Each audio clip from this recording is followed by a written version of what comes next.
Hi, I'm Emily. Amanda, I'll be nice to see you. Oh, nice to meet you too. I'll be your counselor for today. So did you get in all right? A little bit of a hassle with the snow, but you know. Right, yeah, there's gonna be a storm coming. Oh boy, can't wait to go home in that. Yeah. Okay, so today, we're gonna be focusing on sand tray therapy. Alright. So I'm gonna give you a prompt, and based on that prompt, you're gonna pick some items that you think go well with your situation that I've described. Does that sound good? And then we're gonna discuss it. Alright. Okay. Before we start, I have to say, you can do or say almost anything in this space, except if it is indicating that you're gonna harm someone or yourself, then I will have to report that. Okay. Okay. All right. So, how about let's pick some items that sort of describe who you think you are and what represents you. Okay. Is there a limit or can I just pick? Nope, you can pick as many as you want. Okay. Let's go with the cow. The angel. I'm gonna go with the gorilla. Sunflower.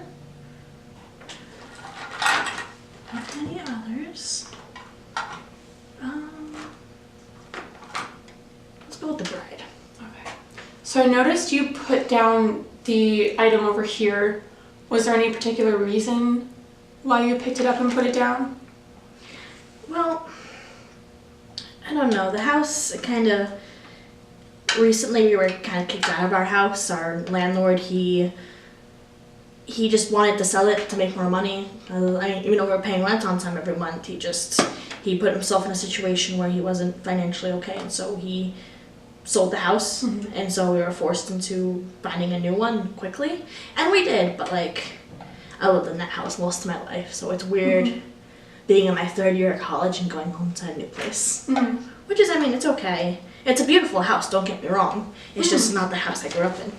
Right, that sounds kind of stressful, kind of making that move when you're so used to that house. Yeah, I made to do it such a short amount of time too. When I went home for fall break, it was pretty much just moving non-stop. And I didn't even get a chance to unpack anything yet. But I don't know. It is a nice house. So at least not my old house was it's the house I grew up in and all, but the landlord wouldn't let us do things to take care of the house. Like the wallpaper was falling off and he wouldn't let us take it off or replace it, or the basement had mold in it and he wouldn't let us hire people to take care of it. So I kind of happy we're in a place that doesn't have problems like that. Yeah, so it seems like ultimately a positive thing that you've moved on to a house, even though you have memories there, you moved on to a healthier, happier house. So, all right. So it looks like you kind of scattered things about the sand tray. So tell me a little bit more about these two items over here. So the cow and the gorilla are kind of things that were said to me in the past that have really stuck with me and made an impact on me in regards to bullying throughout middle school and high school. So in middle school, I had someone who is really good friends with me now, but she would always call me a gorilla because I have really thick hair and just I have darker hair, so when the hair on my arms is a bit more prompt. So she'd always call me a gorilla, and I think back to that a lot. And then the cow, in the 9th grade, there was this one chick, she bullied me a lot, and there was one day when we were in earth science, and she sat behind me and she started throwing lettuce at me, making cow noises and telling me to fatten up to be butchered. And the teacher did absolutely nothing about it, even though he was right in front of me when it happened. And so I got up and I left the room, and I've had a lot of body images ever since that. That's really stuck with me, so the two of them are kind of related to self-esteem. So those instances in the past kind of affected how you see yourself now. And they seem to really still affect you. So you seem really still hurt by that. Because it's like, it's in the past, and I know I should let go of it, and I try to, and I don't, it's not like I think about it all the time, but there are things that will trigger it and bring it back up, like little things someone will say that'll make me think back to that time, and then I'll relive those memories and, you know, start thinking that way again, and it's hard for me to get out of that mindset.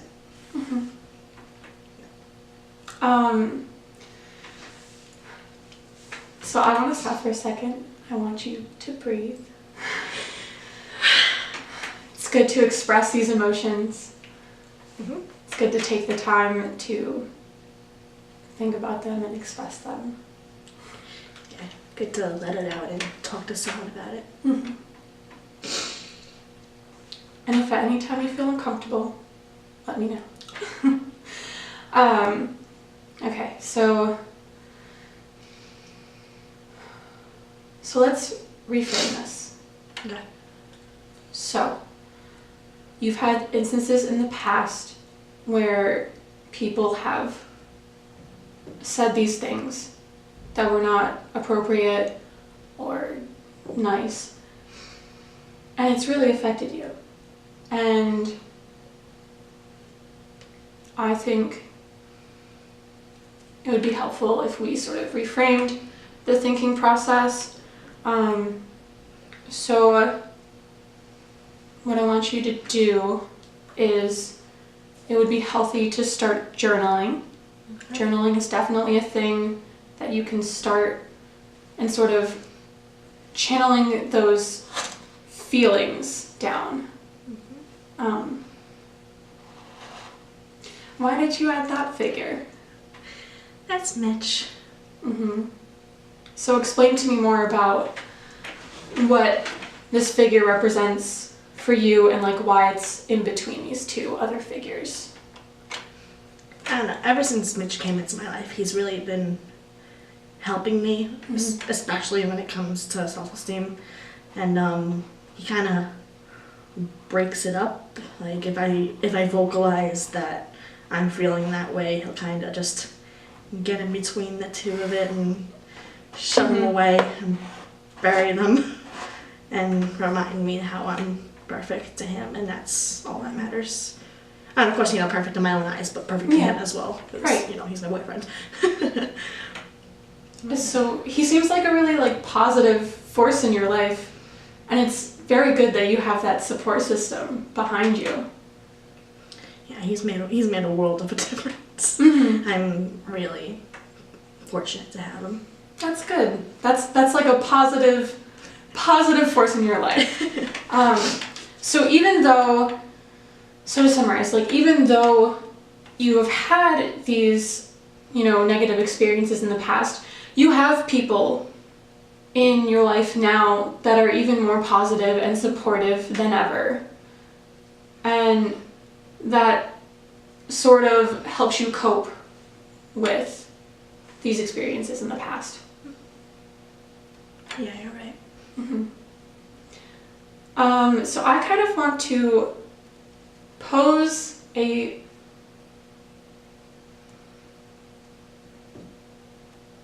idea to you. If, by some miracle, all of that would have gone away and it were to have never existed, how would you view yourself today?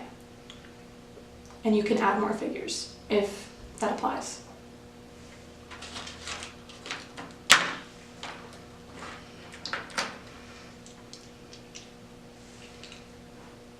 I'll take this one because this is pretty close to that.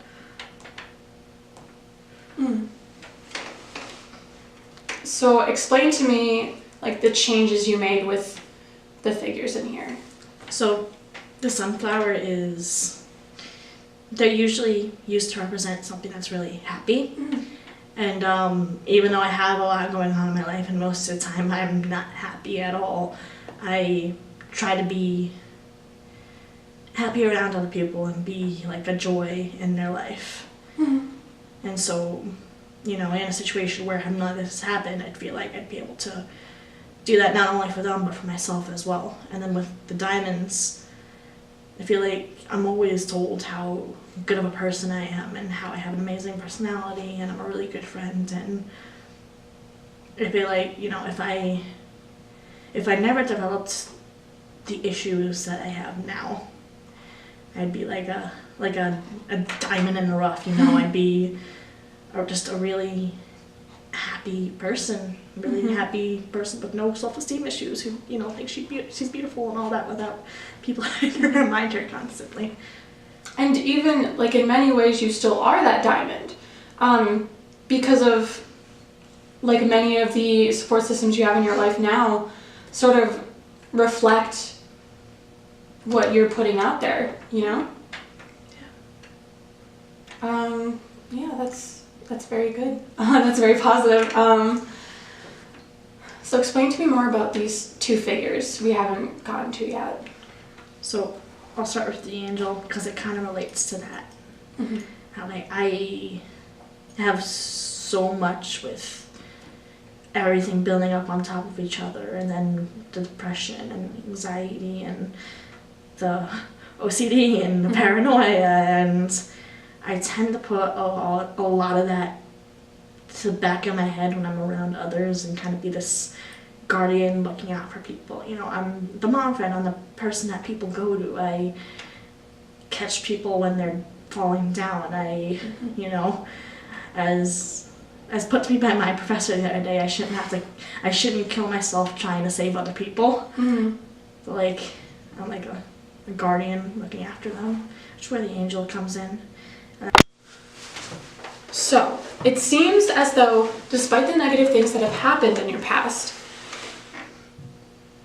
you have still remained this sort of positive, supportive figure for the people around you. Yeah, even though I'm a hypocrite, I'm not that way towards myself. Which is something that we can all learn to improve on. Mm-hmm. Which I'm going to suggest to you to start journaling.